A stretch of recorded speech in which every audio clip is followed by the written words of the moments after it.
tepuk tangan yang paling meriah buat Allah kita. Silakan duduk Bapak Ibu. Saya baru pulang dari Jogja minggu lalu, ya, dan gereja kita di Bantul itu mengalami penolakan sehingga gereja nggak bisa dipakai. Harusnya minggu lalu itu Pastor Lani khotbah di Bantul, ya, tapi karena itu opening digantikan sama regionalnya, karena regional pastornya di tempat, Pastor Laninya nggak jadi ke Bantul, Pastor Lani bersama-sama dengan saya pelayanan di GMS Jogja, ya.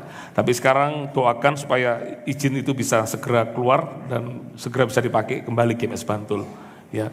Jadi itu, ya. Tapi so far so good, semuanya baik, ya. Dan nanti bulan Juli Pastor Philip akan datang di Bali secara onsite, ya. Nanti di tanggal belasan bulan Juli akan datang beliaunya, ya. Sudah gak sabar untuk bisa berjumpa dengan beliau, ya. Hari ini adalah tema terakhir bicara tentang Allah yang menyediakan, tentang Yehova Jireh, ya. Kita sudah banyak dengar khotbah. Saya mau tutup juga di akhir bulan Mei ini dengan khotbah juga tentang penyediaan, tapi mungkin dua khotbah di depan, pagi dan siang lebih banyak ngomong tentang ketaatan dan ngomong tentang iman percaya. Tapi nanti di ibadah siang, coba munculkan khotbah saya sepanjang hari ini.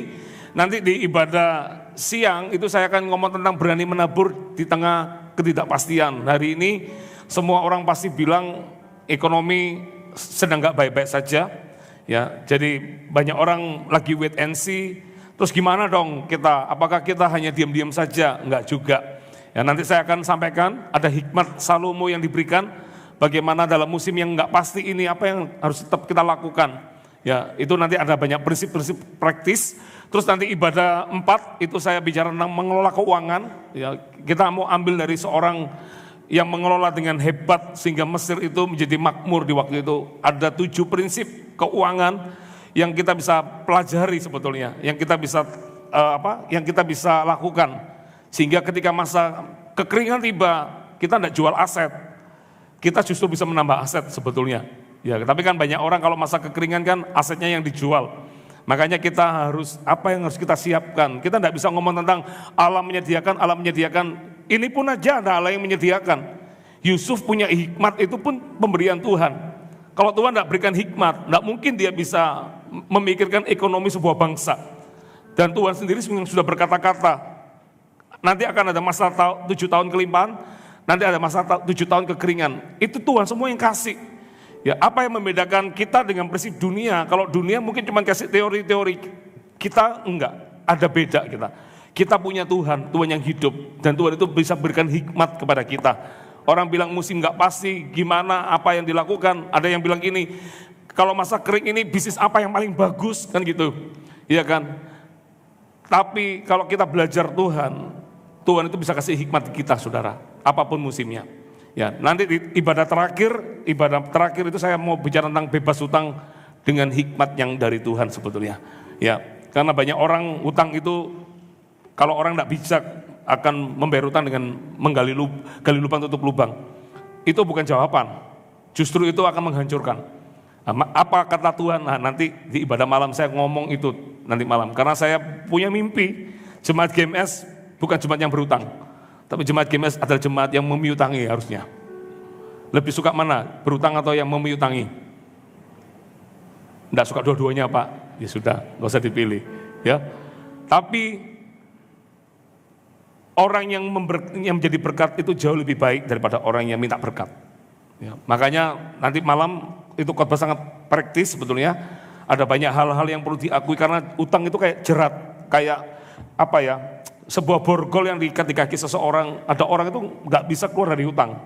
Nah, makanya Anda perlu dengarkan khotbah itu nanti malam. Ya, kalau yang tadi pagi saya ngomong tentang Abraham, kata Yehova Jireh itu keluar dari kata ketika Abraham taat mempersembahkan Ishak. Disitulah ada kata Yehova Jireh, Allah yang menyediakan. Kadang mujizat itu terjadi bukan di awal ketika Tuhan meminta sesuatu kepada kita, justru di akhir ketika kita taat di hadapan Tuhan, disitulah Tuhan menyediakan. Anda dengarkan YouTube-nya supaya Anda dapat khotbah itu secara lengkap. Oke, Yohanes 6. Yohanes 6 ayat pertama sampai ayat ke 13. Ayat ayat 14 ya. Yohanes 6 ayat pertama sampai ayat ke-14. Saya kasih judulnya adalah mujizat bagi yang percaya. Perhatikan. Sesudah itu Yesus berangkat ke seberang danau Galilea, yaitu danau Tiberias. Perhatikan, orang banyak berbondong-bondong mengikuti dia. Karena mereka melihat mujizat-mujizat penyembuhan yang diadakannya terhadap orang-orang sakit. Dimanapun Yesus berada, selalu menarik banyak orang datang. Ya, di mana Yesus ditinggikan, juga jiwa-jiwa akan ditambahkan. Nah, orang-orang itu senang melihat Yesus. Kenapa? Karena di dalam Yesus selalu ada jawaban. Ya, makanya anak Tuhan, kalau Anda punya kebutuhan, jangan cari alamat yang lain. Carilah alamat yang tepat, datanglah kepada Tuhan. Ya, makanya di kisah ini orang-orang datang, yang sakit datang karena percaya ada kesembuhan di dalam Yesus. Dan di ayat 4 perhatikan, dan Paskah, hari raya orang Yahudi sudah dekat. Ketika Yesus memandang sekelilingnya dan melihat bahwa orang banyak berbondong-bondong datang kepadanya, berkatalah ia kepada Filipus, di manakah kita akan membeli roti supaya mereka ini dapat makan? Lihat, hati Tuhan itu selalu tergerak dengan yang namanya belas kasihan. Kalau Anda lihat ayat di kisah yang lain dengan kisah yang sama tapi penulis yang lain, ada kata-kata Yesus itu tergerak oleh belas kasihan. Lihat orang nggak bisa makan, dia tergerak punya belas kasihan. Nah Tuhan itulah hati Tuhan kita. Selalu selalu nggak tega sama orang. Ya, selalu nggak tega, selalu tergerak untuk ingin menolong seseorang. Itu hati Tuhan. Makanya kalau Anda bisa kenal hati Tuhan Anda sungguh-sungguh, dalam hidup ini nggak ada yang perlu takuti. Ya, tapi ada orang yang memang mintanya cuma dikasihani terus, tapi tidak mau berusaha. Makanya selalu kurang terus dalam hidupnya. Karena dia tidak mau mengusahakan apa yang Tuhan sudah taruh dalam hidupnya. Ingat ya, Tuhan itu suka dengan orang yang rajin. Katakan orang yang rajin. Ya, halo, mana orang rajin? Tuhan suka orang yang rajin. Nanti Anda harus dengar khotbah saya yang berikutnya ini. Itu saya ngomong tentang kerajinan. Tuhan akan memberkati tangan orang yang malas, yang cuma misalnya bikin minta-minta terus. Tapi di sisi yang lain, saya ingin kenalkan Tuhan. Tuhan itu selalu gak tahan lihat orang gitu. Kemarin saya pimpin ibadah tutup peti dari malam. Mampir sebentar ke minimarket. Ada satu orang duduk, kakinya perbanan gitu ya, di situ. Saya pikir tukang parkir, saya senyumin, saya masuk di situ. Setelah keluar, saya pikir tukang parkir. Ternyata begitu keluar, ternyata bukan tukang parkir. Karena uang saya, dia kurang, saya ngasihnya. Dengan dia memberikan isyarat, saya belum makan. Saya nggak tahu apakah dia belum makan sungguhan atau tidak. Apakah dia di situ, saya juga nggak tahu, nggak berani menilai juga. Tapi kalau lihat wajah masih muda, masih bisa bekerja. Ya, tapi karena dia sudah memberikan kode tidak bisa makan, ya saya lihatnya bukan sebagai tukang parkir lagi, melihatnya sebagai orang yang butuh makan. Jadinya dari tangan kanan memberikan yang ke kiri, karena dia sudah di situ, dia butuh makan. Akhirnya saya minta tolong anak saya, tolong kasih uang itu kepada. Itu pun terbatas. Kalaupun kita punya hati belas kasih sama orang lain, itu pun saya tahu itu semua dimulai dari hati Tuhan. Hati Tuhan itu selalu punya panjang sabar untuk menolong orang. Ya. Saya mau kita masuk dulu dengan hati yang benar dulu. Tuhanku itu Tuhan yang amat baik buat hidupku. Dia sayang sama aku. Amin. Tuhan tahu kebutuhan kita kok. Apapun kebutuhanmu, Tuhan tahu kebutuhan kita. Ya. Sebelum kita memintanya pun, Tuhan tahu kok apa yang kita butuhkan. Ya. Coba kita lihat ayat berikutnya. Ketika Yesus memandang sekelilingnya dan melihat bahwa orang banyak berbondong-bondong datang kepadanya, berkatalah ia kepada Filipus. Filipus ini adalah gambaran anak Tuhan yang selalu apa-apa itu dihitung. Coba ya perhatikan ya, di manakah kita akan membeli roti supaya mereka ini dapat makan? Ayat 6, saya suka kata-kata ini. Hal itu dikatakannya untuk mencobai dia. Ingat ya, Tuhan itu kalau minta sesuatu sama kita, dia tuh tahu kok apa yang dia mau kerjakan, karena dia adalah Tuhan. Ketika dia minta sama Abraham tadi pagi yang saya khotbahkan, Abraham, persembahkan anakmu yang tunggal, yang engkau kasihi, sudah tunggal, dikasihi lagi, persembahkanlah itu. Abraham taat. Dia nggak pakai berdebat sama Tuhan. Dia nggak menunda-nunda apa yang Tuhan minta. Dia lakukan aja, berikan, nggak gampang. Oh, bayangin 25 tahun menunggu anak lahir, anak datang, sudah agak gedean, anak itu sudah mungkin antara umur 12 atau mungkin ada tafsir mengatakan 12 tahun. Sudah gede ini anak. Senang Abraham dengan anaknya, diminta sama Tuhan. Abraham tidak pakai nego, tidak pakai berdebat, tidak pakai marah. Dia percaya Tuhan itu Tuhan yang baik. Makanya kata-katanya juga mengandung kuasa. Dia ketika tanya, Papa, mana korban bakarannya? Kayu sudah ada, apinya ada, tapi korban bakaran nggak ada.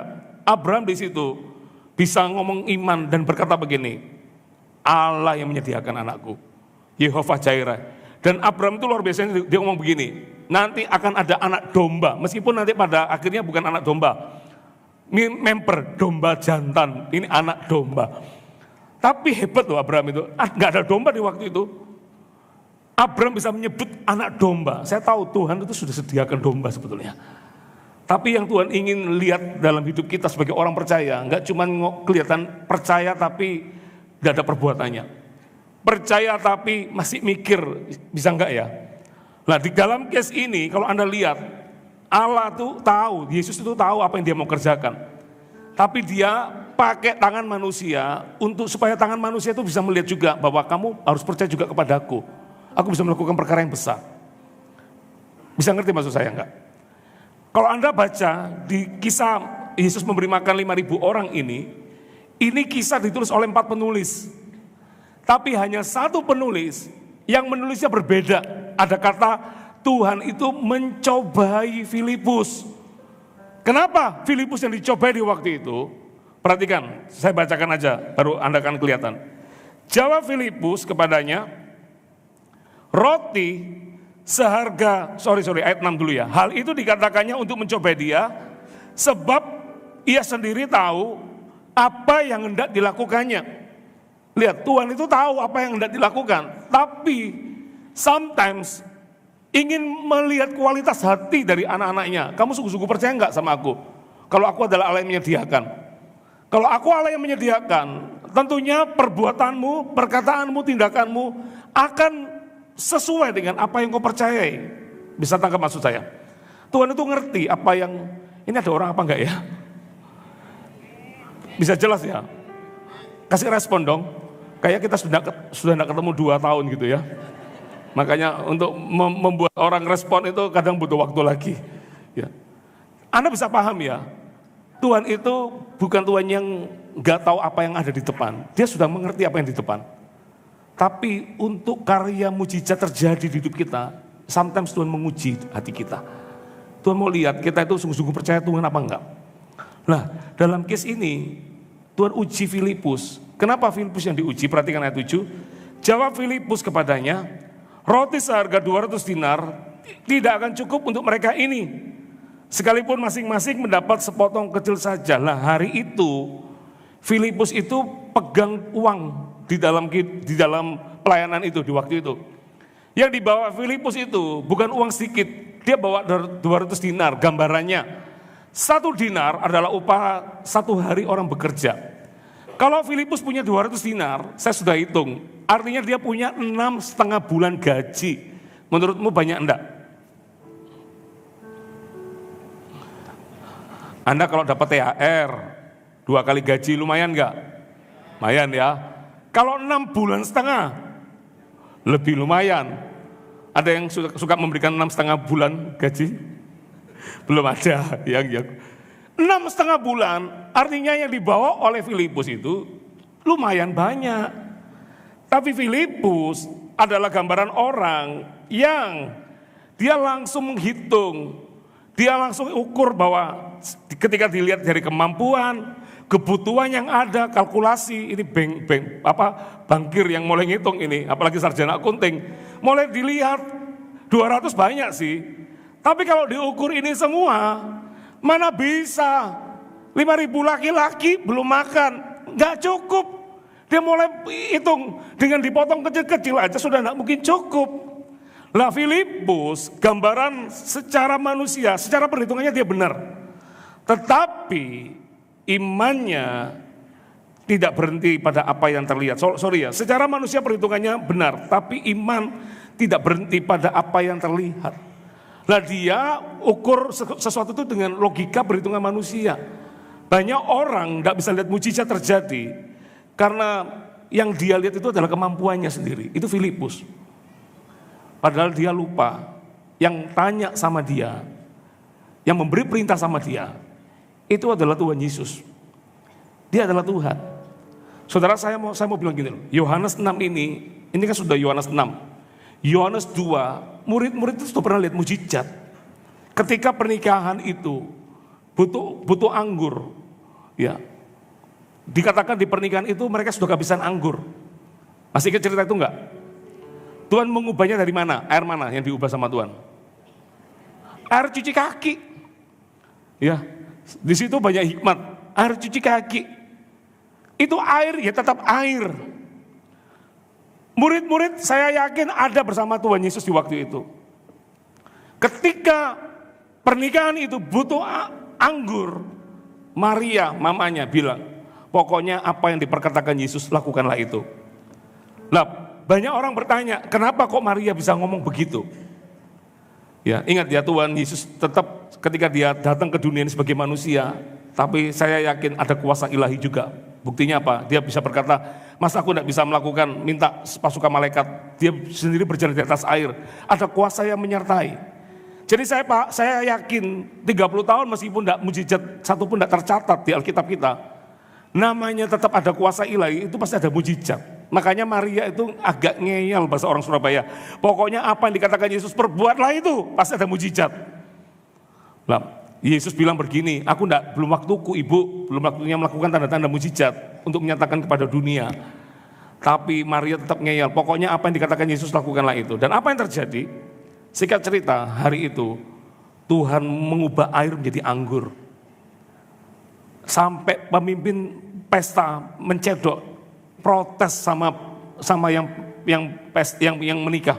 Kenapa kamu simpan anggur yang enak di sekarang? Tahu ya prinsipnya ya. Biasanya orang yang enak-enak itu taruh di depan. Ya, begitu dikasih yang enak di depan, nanti kalau belakang minum air putih pun itu sudah kerasa kayak anggur gitu ya. Tapi ya bukan air putih, tetap anggur, tapi kualitasnya sudah turun. Nah, case mereka di waktu itu anggurnya sudah habis.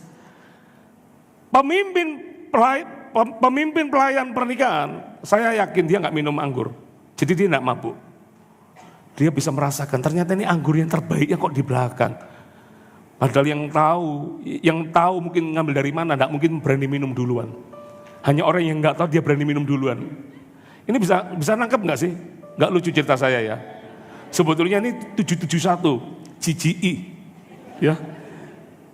Tapi yang cedok itu bukan pelayan yang lihat, karena pelayan itu yang disuruh pemimpin pelayan di dalam. Dia nggak tahu apa-apa, dia cedok air putih itu, air basuh kaki sebetulnya, diminum. Terus dia bilang, kok ada anggur ini? Nah, saya yakin murid-murid itu lihat di zaman itu, Tuhan bisa membuat apa yang ada tidak menjadi ada. Lah murid-murid ini sudah lihat mujizat terjadi. Makanya ketika Tuhan berkata, beri mereka makan, mereka lupa siapa yang suruh. Yang suruh itu adalah Tuhan. Kan Tuhan kalau menyuruh sesuatu di hidup kita, dia tahu apa yang dia mau kerjakan di ujungnya nanti. Do you know what I mean? Amin ya. Tuhan itu mau kita itu betul-betul percaya penuh. Filipus gambaran kita semua, orang-orang yang percaya sama Tuhan, tapi begitu lihat hitungan, sudah tidak masuk akal, kita tidak akan melangkah. Ayat berikutnya perhatikan. Jawab Filipus kepadanya, roti seharga 200 dinar tidak akan cukup untuk mereka ini, sekalipun masing-masing mendapat sepotong roti saja. Ayat 8, seorang dari murid-muridnya yaitu Andreas, saudara Simon, Petrus berkata kepadanya, di sini ada seorang anak yang mempunyai 5 roti jelai dan 2 ikan. Ya, Andreas masih jauh lebih baik daripada Filipus. Filipus hitungannya lebih ketat. Andreas dia percaya, makanya dia bawa 5 roti 2 jelai itu. Tapi begitu dibawa, dilihat apa yang dipunya, dia percaya sama Tuhan, dia datang kepada Tuhan. Tapi pada akhirnya juga dia menjadi orang yang bimbang. Tahu bimbangnya kenapa? Karena dia lihat kebutuhannya jauh lebih gede daripada apa yang dia punya. Berapa banyak orang merasa apa yang kupunya ini sedikit, bagaimana bisa berkelimpahan. Nah, Andreas dan Filipus adalah gambaran kita sebagai anak Tuhan. Kadang-kadang kita ngomong percaya sama Tuhan, tapi ketika kita lihat keadaan, kita lihat kondisi kita lihat apa yang kita punya, kita merasa itu enggak seberapa. Padahal apa yang enggak seberapa, ketika itu diserahkan kepada Tuhan, Tuhan bisa melakukan perkara yang hebat, saudara. Kok aminnya sedikit ya? Ku sembah. Kalau kau percaya Tuhan, percayalah. Ku sembah. Kau ku sembah. Kau ku sembah. Oh Tuhan. Tuhan itu Tuhan yang ajaib. Saya tadi cerita anak saya mau for good. Ya. Mungkin Anda pernah dengar. Begitu sampai di situ tadi saya cerita anak saya itu, kan kita ini kan gak pernah punya bayangan sekolahkan anak di luar negeri. Sekolah ternyata cari mes itu gak gampang, cari tempat tinggal gak gampang. Itu punya uang pun belum tentu bisa bayar mes. Apalagi kalau sudah gak punya uang, juga gak punya koneksinya, tambah sulit juga di situ. Tapi tadi pagi saya cerita pertolongan Tuhan nyata. Bahkan visa itu kan harusnya kan diurus di depan, visa untuk sekolah itu. Sekolah sudah menerima, visanya belum dapat. Visa itu enggak gampang. Kita diajari sama agennya nanti diurus waktu sudah tiba di Australia. Besok Minggu, saya masih ingat besok Minggu itu kita tuh mau ibadah. Visa anak saya itu masih visa liburan. Untuk visa granted, salah satu syaratnya adalah tes kesehatan. Baru setelah tes kesehatan, beli insurans segala macam, baru dia bisa diterima. Mujizat pertama yang saya dapat itu adalah dapat kos-kosan anak saya. Padahal kalau lihat kos-kosan itu, ya ampun, ternyata punya uang di Australia, mau suka dengan satu apartemen, belum tentu dikasih ke kita, itu diundi lagi. 50 orang, datang 50 orang nanti akan di profiling, nanti setelah itu cari 3 aja yang dia mau. Bayangin, nggak gampang. Last minute saya masih ingat, pokoknya pagi-pagi itu dapat hari Sabtu. Nah Sabtu malam itu kita mau habis pelayanan dari Sydney terus kita pulang. Tiba-tiba malam itu dicoba masukin visanya untuk visa sekolahnya. Jam 9 malam saya masih ingat. 9:30 tiba-tiba keluar visa itu. Dia bilang begini, very rare ini rare sekali. Apa langkahnya, rare-nya atau apa? Visanya granted. Hanya setengah jam, dikirim dibalikan setengah jam. Nah ini anak saya mau for good ceritanya, 2 minggu lagi akan pulang. Semua orang berkata, aduh gak kerasa ya. Iya kamu gak kerasa, saya kerasa. Yang bayar kerasa. Tapi tahu gak, 3 tahun anak saya di situ. Saya melihat pikiran manusia itu selalu menghitung, ada hitung-hitungannya segala macam. Tapi hampir 3 tahun ini saya melihat itu betul-betul apa yang saya takutkan, apa yang saya khawatirkan itu nggak terjadi semua. Ada aja jalan Tuhan untuk. Kalau saya menguatkan anak saya ketika dia lagi mengalami tantangan hidup, ketika dia telepon saya, Pak nggak kuat Pak segala macam, saya bilang ingat loh, mimpimu kamu ada di situ, mimpimu ada di situ. Kita dulu bilang gini, kalau nggak ada beasiswa nggak bisa loh sekolah di situ tuh. Tiba-tiba di suatu hari, di siang hari, ada seseorang telepon ke Pasar Lani. Dia bilang, nanti Catherine mau sekolah di mana? Oh sekolahnya di ini, pinginnya di sini, segala macam. Pokoknya panjang deh ceritanya. Saya ngelihat itu kayak pertolongannya itu kayak step by step itu loh. Saya baru cerita ini ketika anak saya sudah for good ya, jadi nggak ada pesan sponsor. Ya, anak saya sudah saya bayar lunas berapa bulan yang lalu di masa saya operasi jantung. Operasi jantung ini kan tidak murah. Di tengah-tengah saya beban yang saya alami, di tengah-tengah itulah saya juga bisa menutup anak saya kuliah. Ajaib cara Tuhan. Kadang-kadang kalau dipikir secara manusia tuh, makanya saya cerita baru setelah selesai. Ya, jadi tidak ada pesan sponsor. Ya, saya juga selesai operasi, saya selesai semuanya. Anak saya juga selesai juga untuk kuliahnya. Tak ceritain. Tapi kadang-kadang untuk melangkah melihat ke situ semua itu, kadang kita tuh selalu ada banyak pertanyaan, mana mungkin, mana bisa. Bagaimana saya bisa sekolahkan anak saya? Oh bapak gampang, perpuluhan. Kan gitu orang dunia ngomong. GMS enggak saudara. Saya khotbah nanti minggu depan ke Jakarta 5 kali. Enggak ada PK persembahan kasih itu enggak ada. Saya khotbah di Jogja. Kita coba lihat khotbahnya di gereja kita. Enggak ada PK. Kadang-kadang yang ada adalah kita memberikan oleh-oleh. Nanti saya dibalas oleh-oleh. Itu saya melayani tutup peti di gereja kita, Anda lihat di GMS, tidak ada amplop. Anda kalau pelayanan kematian, nanti kalau undang Pak Sem, gimana? Tidak ada amplop. Karena apa? Anda layak untuk terima yang terbaik di situ. Semua orang nggak dibedakan. Tadi malam saya melayani, orang yang ngingetin saya, Pak, Bapak melayani keluarga saya sudah ketiga kali. Saya sendiri ya nggak tahu, kok bisa ketemu keluarga ini terus ya, 3 kali. Di RSAD tadi malam. Semua orang terima pelayanan di sini. Anda lihat di GMS, Anda kematian segala macam, tidak pernah kita menolak amplopmu. Kita akan berkata tidak perlu kita. Bukan kita tuh hebat kaya, enggak. Perpuluhan, kita juga memberi perpuluhan karena kita tuh diberkati. Jadi nggak ada hubungannya, mau jemaatnya bertambah, mau apa, nggak ada hubungannya dengan kita. Saya itu kayak kalau lihat ya, kita juga nggak kalah sama Anda, kerja tiap jam, ada kuota jamnya, tiap Selasa, Rebo, Kamis, Jumat, Sabtu, apalagi Minggu, 12 jam saya ada di gereja, nggak pulang-pulang sepanjang hari itu 48 jam, nggak ada nambah apapun hidup saya. Dari dulu saya punya prinsip gini, kalau mau melayani Tuhan, percayalah dari Tuhanlah kamu akan menerima upahnya. Ya, makanya itu yang saya pegang dari dulu. Nggak ada kalkulator untuk saya sekolahkan anak saya ke luar negeri, itu nggak ada. Percayalah, ya, nggak ada. Kalau sampai bisa ke situ, itu pun aja anak saya bisa dapat pekerjaan, dia bekerja. Ada ceritanya anak saya bekerja, kerja itu juga ngalami tantangan. Dia bisa menghidupi makan dan menghidupi mesnya. Anak saya itu, saya pernah suatu hari itu temenin dia les kerja di tempat itu, diprank sama manajernya, disuruh masuk, padahal nggak perlu masuk hari itu. Saya antar anak saya ke supermarket di mana dia bekerja. Setelah itu saya pulang karena saya harus kembali. Gak berapa lama, 10 menit kemudian ditelepon sama anak saya, Pak, ternyata gak usah kerja hari ini, disuruh pulang. Balik lagi saya jemput anak saya. Anak saya sudah melewati itu semua. Tapi saya tahu, Tuhan yang ku kenal, dia adalah Tuhan yang amat sangat baik. Kadang kita melihat apa yang kita punya ini gak seberapa, kecil semua yang kita punya. Sama kayak gambaran Filipus dan Andreas ini. Andreas lihat mana cukup, tapi Tuhan 5.000 ikan tidak cukup ini. Coba lihat ayat berikutnya.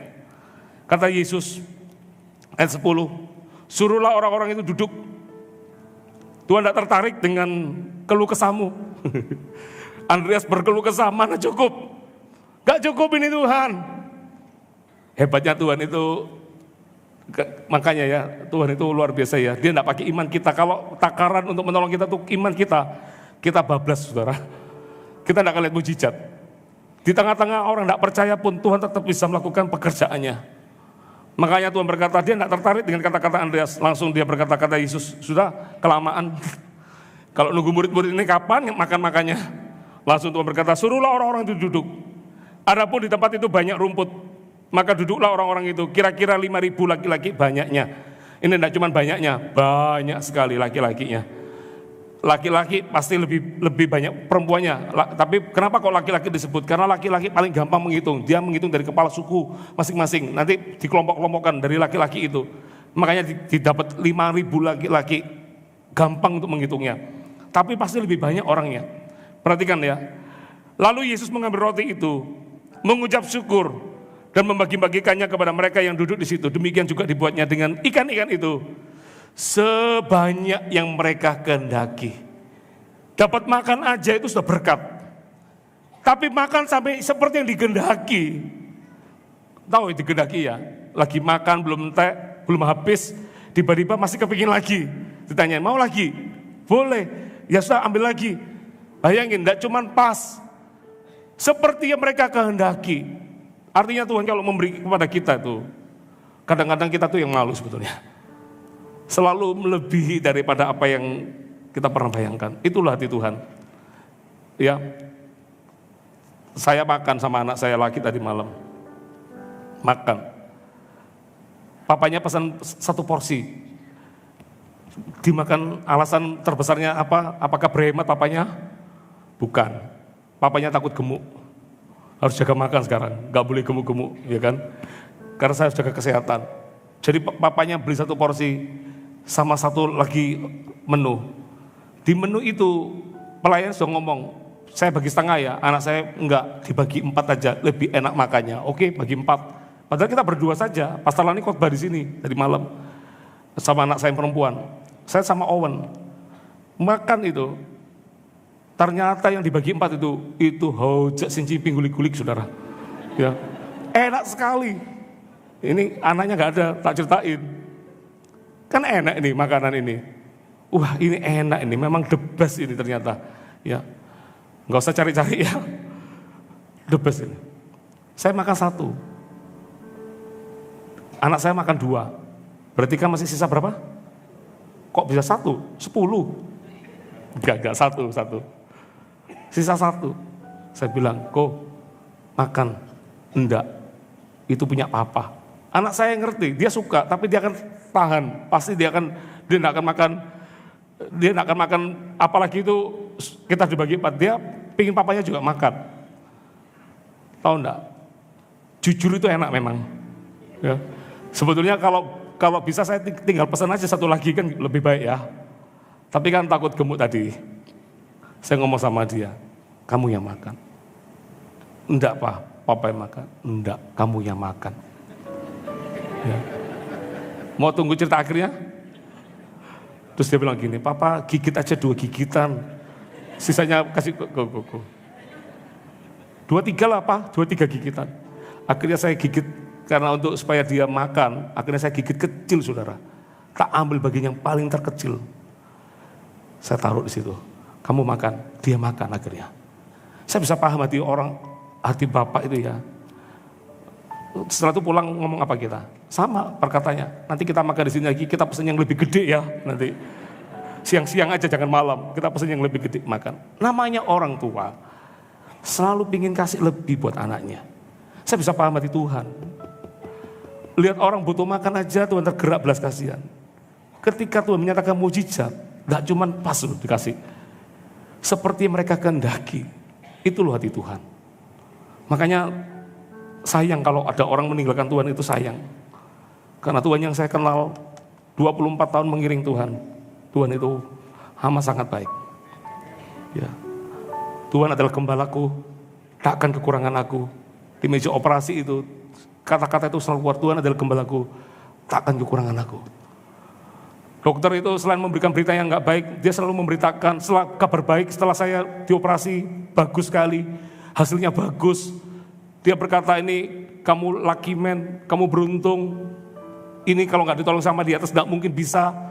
Tapi mari gitu saudara yang saya gak pernah cerita, dia selalu datang ke saya memberikan update, maaf Pak, harganya jadi naik lagi Pak. Karena Bapak itu nggak cuma 1 ring, Bapak jadi 2 ring. Nanti enggak berapa lama, 15 menit lagi diupdate lagi Pak. Maaf ya Pak, Bapak naik lagi karena Bapak itu balon Pak. Balon itu seperti, balon obat itu seperti ring Pak. Jadi meskipun Bapak 2 balon obat sama dengan 2 ring. Jadi artinya Bapak punya 4 ring Pak. Nanti nggak berapa lama lagi, ngomong lagi harganya, berubah terus saudara. Ngeri jadinya kalau dengar sama dokter itu sebetulnya. Ada cerita yang nggak saya ceritakan sebelumnya.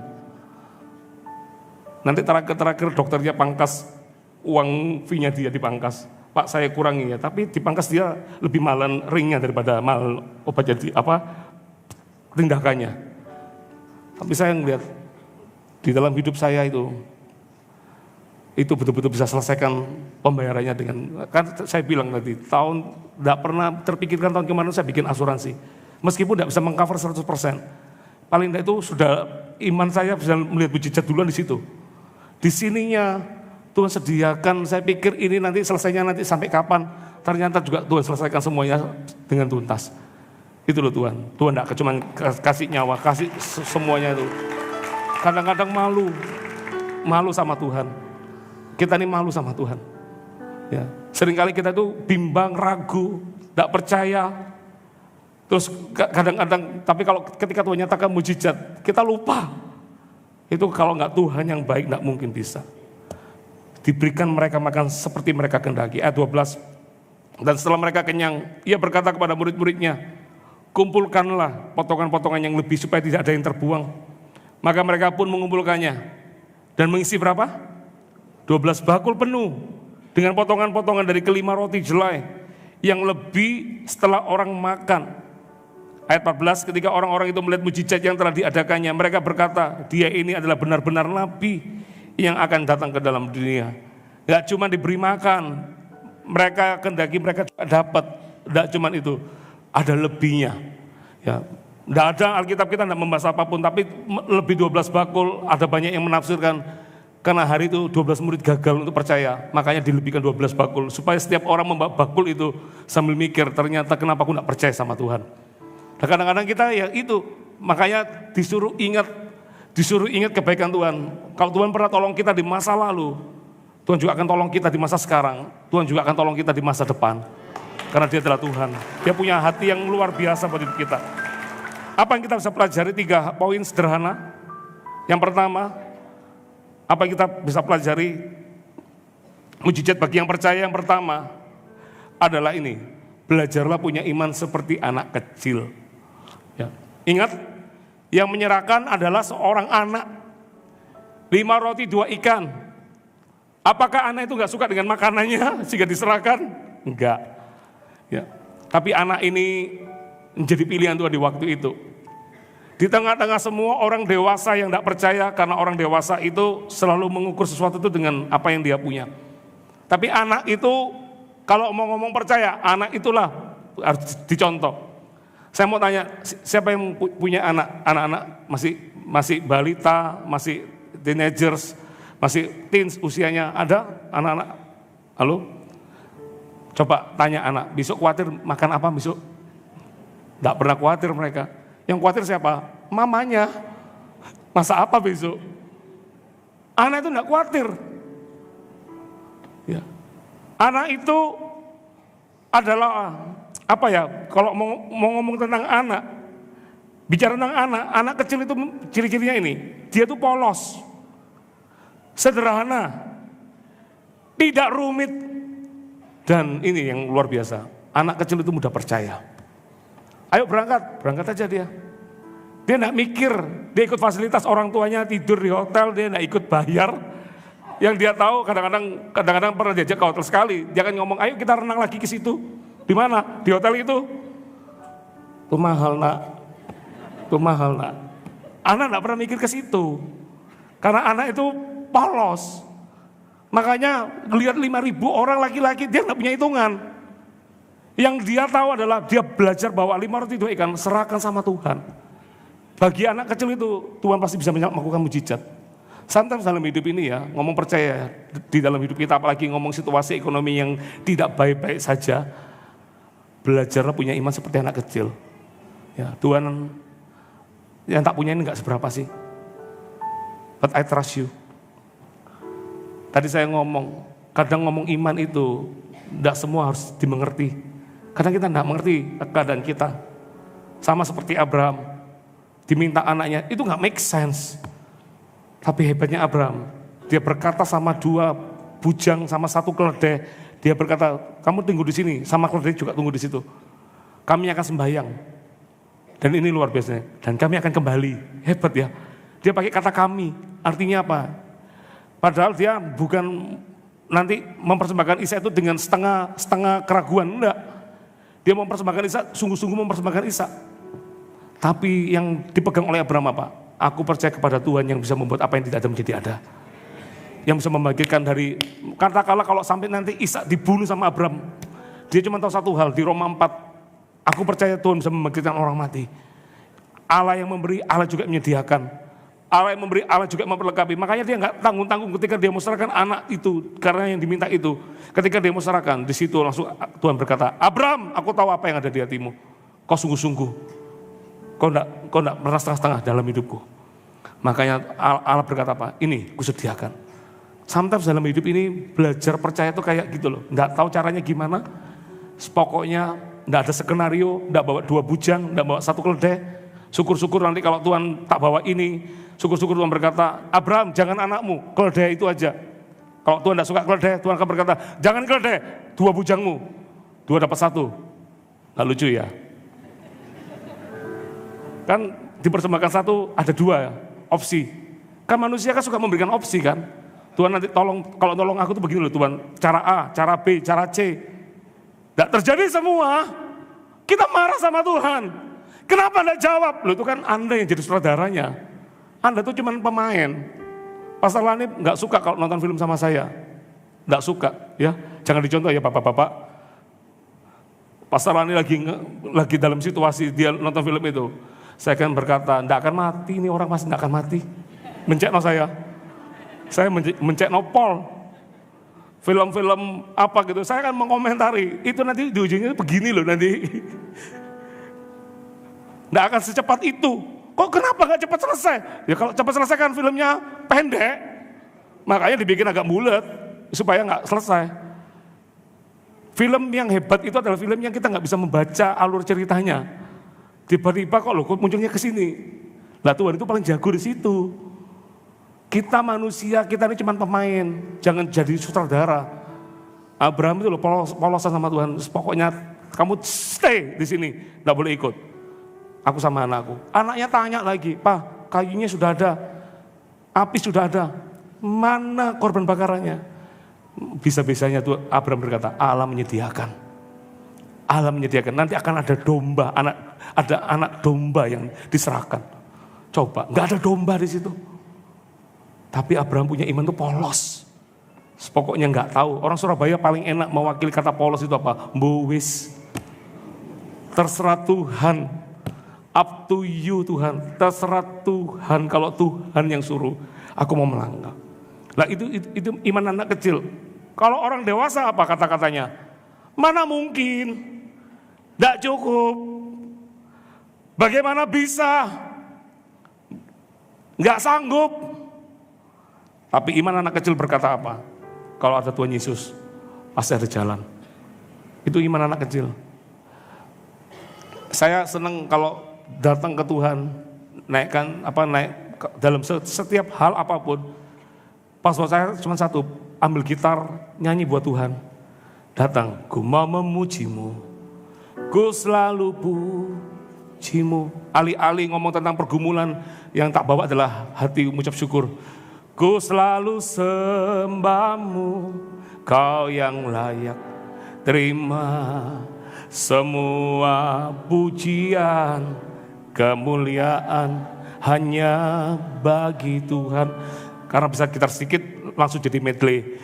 Kau Allah yang besar, ajaib dan mulia. Kau Yesus yang selalu membuatku terpesona. Segala pujian bagimu ya Tuhan. Hanya Kau yang layak ku Belajar kayak anak kecil itu. Dibawa ke Tuhan. Tuhan, kurang sih memang ini. Tapi dia tidak lihat kurangnya. Aku tahu Engkau pasti sanggup untuk melakukan segala perkara. Ingat ya, jangan kehilangan iman karena lamanya masalah yang kau hadapi. Jangan kehilangan percaya karena pengalaman pahit yang pernah Anda alami. Jangan terlalu banyak hitung-hitungan dengan Tuhan. Itulah prinsipnya sebetulnya. Ingat, iman yang sederhana seringkali menghasilkan mujizat yang luar biasa. Tuhan tidak membutuhkan sesuatu yang besar dari kita. Yang Tuhan cari adalah hati yang mau percaya pada akhirnya. Kita menjadi orang yang percaya. Tuhan, aku tidak tahu caranya gimana. Makanya tadi yang saya katakan kesaksian saya nggak punya hitung-hitungannya untuk sekolahkan anak saya ke luar negeri. Ya kan, tidak ada hitung-hitungannya. Bagaimana saya kemarin pertolongan tidak jadi bypass, akhirnya saya bisa di ring. Saya juga nggak tahu gimana caranya. Orang tanya sama saya, Pak, kok bisa di meja operasi bisa menolak, tidak mau di bypass? Kan itu antara hidup dan mati. Kenapa Bapak bisa menolak? Apa Bapak dengar suara dari surga? Hai Sam, jangan bypass. Ya ada suara itu juga. Tapi hari itu saya cuma pegang janji, saya tidak akan mati di meja operasi. Makanya saya berkata, kalau saya ngomong sama istri saya tidak melihat dokternya, saya lihat istri saya cuma berkata saya kalau di bypass saya menyerah ya, saya tidak mau bypass. Istri saya berkata, iya dok, saya juga sama dengan suami saya. Kalau di bypass kita enggak. Udah gak ada jaminan. Istri saya menunggu di ruang bilik itu, saya ada di meja operasi. Lama sekali, kan Anda dengar ceritanya istri saya kan, dari behind the scene istri saya. Ketika susternya yang datang 3 jam, hampir 3 jam itu susternya datang, Bu, operasinya sudah selesai. Istri saya tanya sama susternya, Sus, gimana kabar suami saya? Gak dijawab, rupanya susternya menjadi tuli sementara hari itu. 2 kali tanya, Sus, gimana suami saya? Gak dijawab, kan takut istri saya. Begitu yang ketiga ditanya, Sus gimana suami saya? Baik Bu, baik. Langsung operasinya baik Bu. Istri saya lari-lari ke dalam, lihat saya, gimana? Saya baik-baik aja di situ. Kan Anda tahu cerita saya di operasi itu lagi batuk saya. Batuk itu ada 5-6 kali, batuknya kenceng lagi. Nanti gak berapa lama dengan pakai masker, dokter datang ke saya, Pak nggak dibuka maskernya, nggak sesak nafas, nggak, baik-baik aja. Saya ngobrol-ngobrol santai di situ. Kayak orang tidak tindakan, padahal saya takut jarum. Nggak percaya, ya nggak usah percaya. Hari itu dapat bonus jarumnya, nggak cuma disuntik di jari-jari. Itu perawatnya datang ke saya, Pak saya mau suntik pengencer darah, di mana? Di perut. Saya mikir nggak ada pilihan yang lain, sini, kaki, enggak Pak hanya di perut. Ternyata perut itu yang paling nggak sakit sebetulnya. Tapi kan ngeri buat orang yang takut jarum. Saya bilang komplit lah hari ini kena jarum, nggak pernah infus, tangan kanan, tangan kiri, ini juga di perut juga kena jarum. Tapi saya cuma tahu satu hal, Tuhan itu cuma butuh satu kata ini, butuh dipercaya aja dalam hidup ini. Kadang kita nggak tahu gimana caranya, nanti gimana ini, saya juga nggak tahu. Kadang-kadang pertanyaan jemaat itu lebih mengerikan, Pak menurut Bapak bagaimana? Saya juga nggak tahu. Tapi saya nggak tahu, Tuhan itu tahu. Tapi jadilah seperti anak kecil itu, polos saja pada Tuhan, I trust you. Engkau pasti mampu untuk melakukan segala perkara di hidupku. Yang percaya kasih tepuk tangan. Ya. Yang kedua, poin yang sederhana apa? Belajar bersyukur, sekalipun apa yang kita punya tidak seberapa. Lihat, kadang orang itu tidak bisa bersyukur ketika yang dilihat itu kurang. Mana bisa bersyukur kalau yang dilihat kurang? Kalau syukur itu ketika lebih Pak, baru bersyukur. Murid-murid berkata, apa artinya 5 roti 2 ikan ini? Apa artinya untuk sebanyak orang ini? Tidak ada artinya. Yang dilihat oleh murid-murid di waktu itu adalah masalahnya. Masalahnya lebih besar daripada Tuhan. Apa artinya? Kan sering kali kita ngomong gitu kan. Ya saya percaya di sini nggak ada yang ngaku. Apa artinya? Mana bisa? Tuhan untungnya tidak tertarik dengan keluhan kita. Yang dilakukan Tuhan apa? Diangkatlah 5 roti 2 ikan. Terus apa yang dilakukan Tuhan? Tuhan mengucap syukur. Saya mau tanya, mujizatnya terjadi nggak di situ? Ketika Tuhan mengucap syukur terjadi nggak? Belum. Ketika dia angkat itu belum, roti nggak bertambah, ikan nggak bertambah. Tapi itu pintu masuknya untuk orang lihat mujizat terjadi. Banyak orang kenapa nggak bisa masuk? Di Mazmur dikatakan, masuklah dengan hati yang bersyukur, dengan ucapan syukur, itu baru masuk di gerbang pelataran. Bagaimana kita bisa masuk ke ruang kudus ketemu Tuhan kalau password pertamanya aja belum pernah masuk? Bisa paham maksud saya? Kalau Anda dengan kekuranganmu yang keluar adalah keluhan, kata-kata cercaan, kata-kata pesimis, bagaimana Anda bisa melihat mujizat terjadi? Tuhan ketika mengangkat roti itu, dia tidak lihat kelemahan, dia tidak lihat kekurangan, dia tidak lihat masalah yang lebih besar. Yang dia tahu, Allah sanggup melakukan segala perkara. Dia angkat itu, mengucap syukur, rotinya belum berubah. Tapi setelah mengucap syukur itulah, roti itu mulai dibagi, roti itu tidak pernah habis. Passwordnya adalah ucapan syukur. Anda tidak akan lihat mujizat terjadi selama ucapan syukur belum Anda keluarkan situ. Ku mau memujimu, ku selalu pujimu, ku mau menyembahmu. Belum lihat pertolongan terjadi. Ku selalu sembahmu, kau yang layak terima semua pujian, kemuliaan hanya bagi Tuhan. Perhatikan ya, orang yang bersyukur tidak akan pernah menghina musim kecilnya.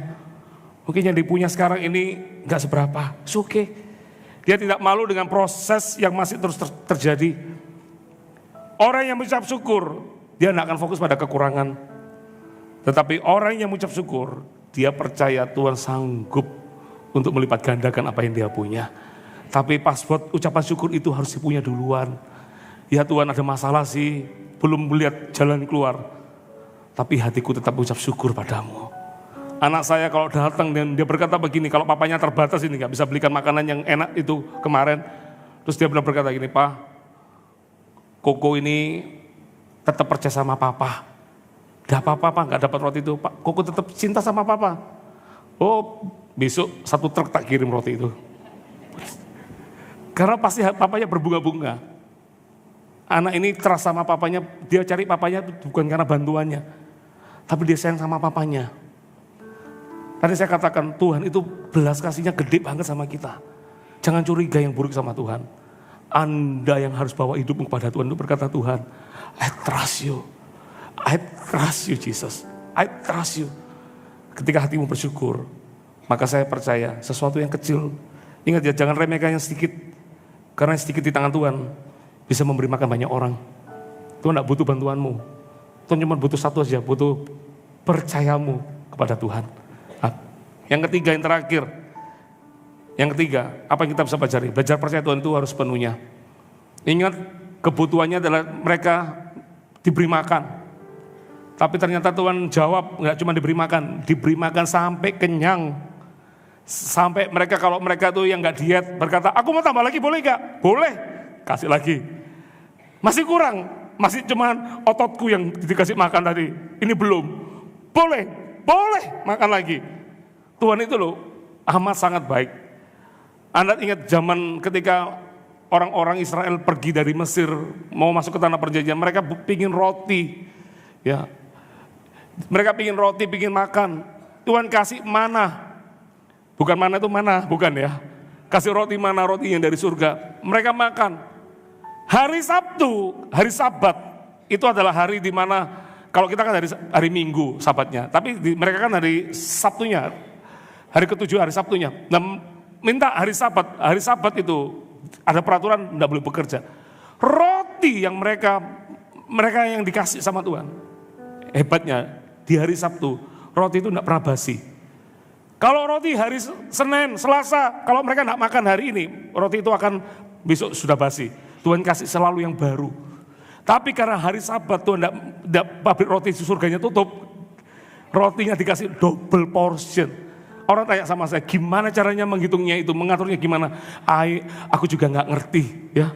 Saya juga nggak paham untuk itu. Tapi yang saya tahu Tuhan itu selalu pekerjaannya melebihi daripada apa yang kita pikirkan. Bayang coba, belum orang mikirkan untuk makan di hari ini, setelah hari Sabat, Tuhan sudah siapkan jalannya untuk orang-orang itu. Saya senang ikut Tuhan. Makanya belajar sama Tuhan itu, percaya sama Tuhan itu harus sepenuhnya. Nggak cuman kenyang seperti mereka lagi disisain sama Tuhan 12 bakul. Lihat murid-murid, kamu tadi bilang kurang.